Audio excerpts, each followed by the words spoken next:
वाले वीर सपूतों की वीरांगनाओं को मेरा नमन। यहाँ पर उपस्थित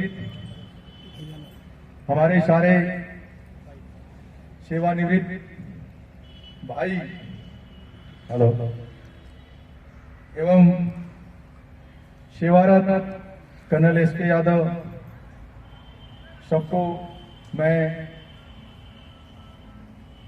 नमन, अभिनंदन, स्वागत, वंदन करता हूं।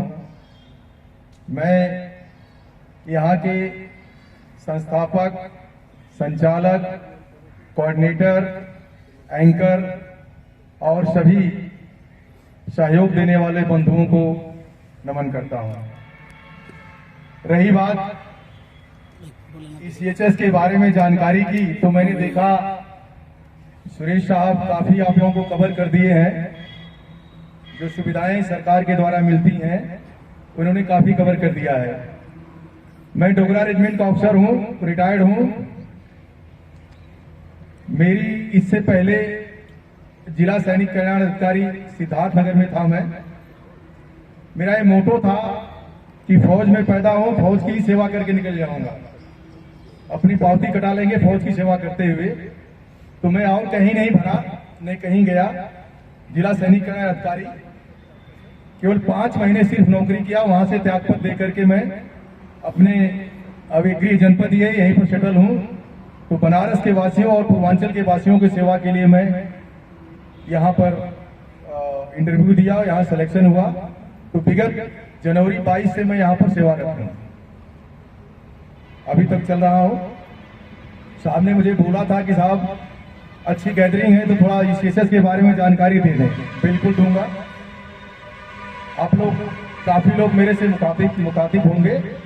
देखो, आजकल थोड़ी सी पॉलिसी चेंज हुई है जो मैं आपको बताना चाहता हूं कि 80 साल के ऊपर वाले बेनिफिशरीज को सीएचएस में आने की जरूरत नहीं है। 70 साल, सॉरी करेक्शन, 70 साल के ऊपर वाले बेनिफिशरी को सीएचएस में आने की जरूरत नहीं है। वो डायरेक्ट किसी भी इंपैनल हॉस्पिटल में जा सकते हैं और वहां पर ओपीडी में दिखा करके जो भी जांच वहां का स्पेशलिस्ट लिखता है वो फ्री ऑफ कॉस्ट करा सकते हैं। यदि वहां से एडमिशन के लिए लिखा जाता है तब आपको सीएचएस में आना पड़ेगा एडमिशन लेने के लिए। बाकी 70 साल के ऊपर वालों को यहां पर रेफरल के लिए आने की आवश्यकता नहीं है। फिलहाल एक रेफरल आजकल जो दिया जा रहा है 3 महीने के लिए वैलिड हो रहा है। 3 महीने के अंदर आप 6 बार कंसल्टेंसी ले सकते हैं। इसको मैं व्याख्यात करूंगा। जैसे मेरे यहां आए आपको हमने मेडिकल स्पेशलिस्ट के लिए रेफर दे दिया। आप हॉस्पिटल में गए, मेडिकल स्पेशलिस्ट सोचा नहीं इनको न्यूरो को भी प्रॉब्लम है, तो वही मेडिकल स्पेशलिस्ट जिसको हम बोलते हैं प्राइमरी वाला ही वो सेकेंडरी को दे देगा कि भाई आप जाकर के न्यूरो को भी दिखा लीजिए। अगर न्यूरो वाले ने ये सोचा कि नहीं इनको और प्रॉब्लम है, आर्थो की भी प्रॉब्लम है, तो वो वहीं से उसको भी कर सकता है। तो कहने का मतलब कि अगर आप एक बार एक रेफरल लेके जा रहे हैं तो वो जिसके लिए ले गए हैं वो स्पेशलिस्ट 2 को और दिखा सकता है। ऐसे करके पहले दिन अगर आपने दिखा लिया तो आपका 3 कंसल्टेंसी खत्म हो गई। बची 3 कंसल्टेंसी आपकी, वो 3 महीने के अंदर 3 कंसल्टेंसी आप ले सकते हैं। तो इसमें मद्देनजर रखने वाली बात ये मैं नहीं कहूंगा कि छोटे हॉस्पिटल बंद कर देने चाहिए, नहीं। तो अगर आपको समस्या का पता है कि मुझे ये दिक्कतें हैं तो उसी के मुताबिक आप हॉस्पिटल का चुनाव करके जाएं कि मैं यहां पर जाऊंगा तो मैं इसको भी दिखा लूंगा, उस स्पेशलिस्ट को भी दिखा लूंगा, इस स्पेशलिस्ट को भी दिखा लूंगा। ये सब चीजें हो जाती हैं। दूसरी बात, जो जांच की पहले थी कि 3000 के ऊपर की जांच के लिए आना पड़ेगा दोबारा, अब ऐसा कोई प्रावधान नहीं है। जो जांच कितनी की भी हो आप वहां पर फ्री ऑफ कॉस्ट में करा देंगे। एक आध चीज समस्या और आ रही जो मैं फेस कर रहा हूं, देख रहा हूं कि कई बार ये लोग जांच लिख देते हैं जो कि जांच हमारे इंपैनल हॉस्पिटल में नहीं होती है।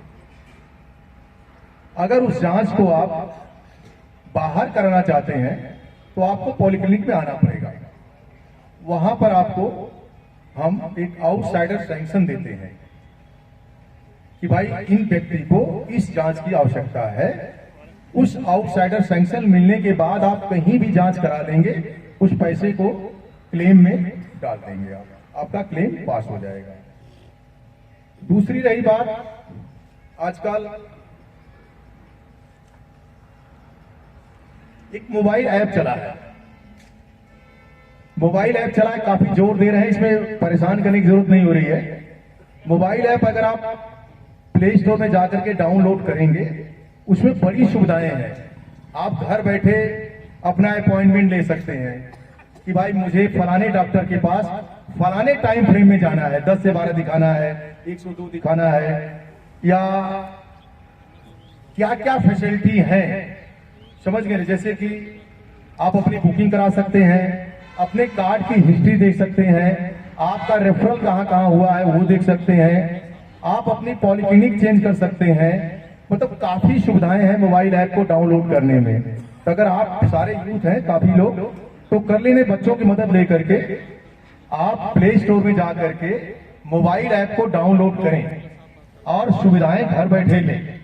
इससे फायदा होगा, लाइन लगाने की जरूरत नहीं पड़ेगी। आपका मान लो कार्ड भी बंद हो जाता है, एलिजिबिलिटी एक्सटेंशन उस पर कर सकते हैं। तो कई बार आजकल क्या होता है कि सरकार का नियम है कि 18 साल के ऊपर जो डिपेंडेंट हैं या माता पिता हैं, पत्नी और खुद को छोड़ करके हर साल आपको एलिजिबिलिटी एक्सटेंशन करना पड़ता है। इसका मतलब ये होता है कि आप अपने डिपेंडेंट जो आपके ऊपर आश्रित लोग हैं, उनकी आय का ब्यौरा देंगे आप।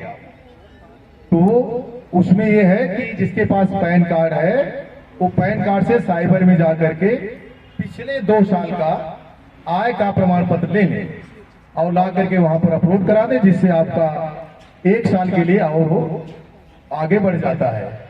हमारे पास लाएंगे, हम चेक करके उसको आगे बढ़ाएंगे। 90 दिन के अंदर दोबारा आपको उस साइट पर अपलोड करना पड़ता है, जिससे कि आपका एक साल के लिए वैलिड हो जाता है। अगर आप मोबाइल ऐप डाउनलोड कर लेते हैं तो इसमें ही आपको दिखा देगा कि किस बच्चे का कब ड्यू हो रहा है, कब अपलोड करना है, इसमें दिखा देता है।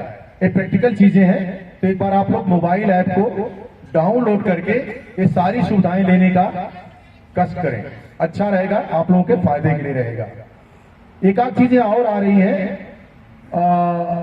देखो अभी यहाँ का जो पॉलिक्लिनिक है अपग्रेड होकर के टाइप बी हो गया है। पहले टाइप डी था तो हमारे पास फंड की भी शॉर्टेज थी, अभी ये टाइप बी हो गया है। इसमें फंड की लिमिट 5 लाख रुपए हो जाएगी। 5 लाख रुपए हो जाएगी। इसका मतलब अगर आपको दवा जो नहीं मिल रही है, जो सप्लाई में नहीं मिल रही है, उसको हम खरीद के आपको देंगे। तो पैसा बहुत होता 5 लाख। कोई भी बंदा बिना दवा के नहीं रहेगा। अगर आप गए आज दवा नहीं मिली तो 72 घंटे के अंदर हम आपको दवा दे देंगे। ऐसा प्रावधान चल रहा है। अभी अप्रैल से ये चीज लागू हो जाएगी। हमारा अपग्रेडेशन हो गया है, तो जहां तक उम्मीद है कि यहाँ पर स्पेशलिस्ट भी बढ़ जाएंगे, फिजियोथेरापिस्ट हमारे पास हो जाएंगे और सुविधाएं हो जाएंगे। एक्सरे सब हमारे विद इन पॉलिक्लिनिक हो जाएगा। ये चीजें फायदा हो जाएगी। एक और चीजें होती हैं। अब सपोज कि आज 31 तारीख है, आज 31 तारीख को आपका स्टॉक टेकिंग चल रहा है, आप गए दवा नहीं मिली, आप हॉस्पिटल चले गए और इंपैनल हॉस्पिटल के डॉक्टर ने आपको देखा। अब दवा तो आपको लेनी पड़ेगी पॉलिक्लिनिक में, क्योंकि पॉलिक्लिनिक बंद है और कल भी संडे पड़ गया मान लो, तो 2 दिन की दवा आप कहां लेंगे। इसके लिए प्रावधान अब आया है कि आप उस 2 दिन की दवा बिना एनए सर्टिफिकेट लिए बाजार से खरीद लीजिए और आप लाइए, उसको मैं मंजूर करूंगा, आप क्लेम में डाल सकते हैं। मैं इसको क्लियर कर रहा हूं, रोज के लिए नहीं। सपोज कि आज पॉलिक्लिनिक बंद है, कल दशहरा पड़ गया, कल भी बंद हो गई, परसों कुछ और पड़ गया, 2-3 दिन लगातार बंद हो गई, तो आपको दवा मिलेगी नहीं। आप गए हॉस्पिटल में, वो दवा लिखा, दवा आपको नहीं मिली, तो आप उस ड्यूरेशन के लिए दवा को बाजार से खरीद सकते हैं। उसके लिए एनए सर्टिफिकेट की पॉलिक्लिनिक से आपको आवश्यकता नहीं पड़ेगी और उसको आप क्लेम में डाल सकते हैं। ये नया वाले रूल में आया है, इसलिए दिक्कतें नहीं होनी चाहिए। और एक चीज और आती है कि अगर कोई बीमार हो जाता है बंदा, तो आपको कोई जरूरत नहीं है, अगर आपके पहले तो कोशिश किया जाए कि इम्पैनल हॉस्पिटल में जाएंगे तो पैसा नहीं लगेगा। अगर आप इम्पैनल हॉस्पिटल में जाने की अवस्था में नहीं है तो आप किसी भी अस्पताल में, किसी भी प्राइवेट अस्पताल में, कहीं भी इंडिया के कोने में कहीं भी आपके पास जा सकते हैं आप। लेकिन उसमें एक जो राइडर है वो ये है कि वहां के नजदीकी पॉलिक्लिनिक को आपको 24 घंटे के अंदर बताना पड़ेगा।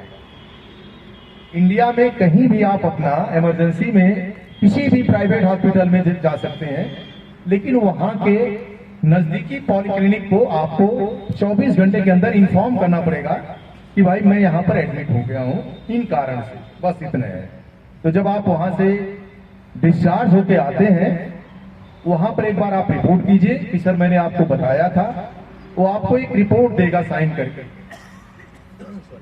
वो एक रिपोर्ट देगा साइन करके, उसको बोलते हैं EIR, इमरजेंसी इंफॉर्मेशन रिपोर्ट। वो आप लेके आएंगे, जितना आपका पैसा लगा है वो आपके पेरेंट पॉलिक्लिनिक, जहां की पॉलिक्लिनिक है वो वहां पर क्लेम होगा। इसलिए देखो सरकार ने सुविधा सारी दी है, थोड़ा सा तकलीफ होती है क्योंकि हम लोग बहुत बड़े VIP नहीं है, सामान्य व्यक्ति हैं, तो थोड़ा बहुत एक आध चक्कर काटना पड़ता है। अदरवाइज सरकार ने सारी सुविधा दी है आपको।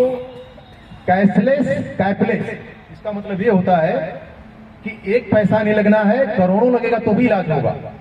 कैपलेस, जिसकी कोई सीमा नहीं है, ये सुविधा और कहीं नहीं है।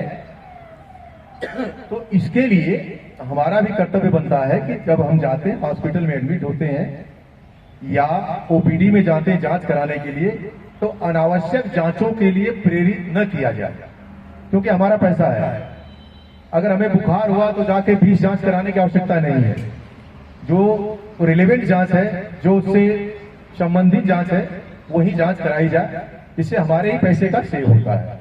ठीक है। और अगर आप लोगों को कोई ECHS संबंधी कोई क्यूरीज है तो आप पक्का अपना क्वेश्चन पूछ सकते हैं, मैं उसको रिजॉल्व करूंगा, क्योंकि आई थिंक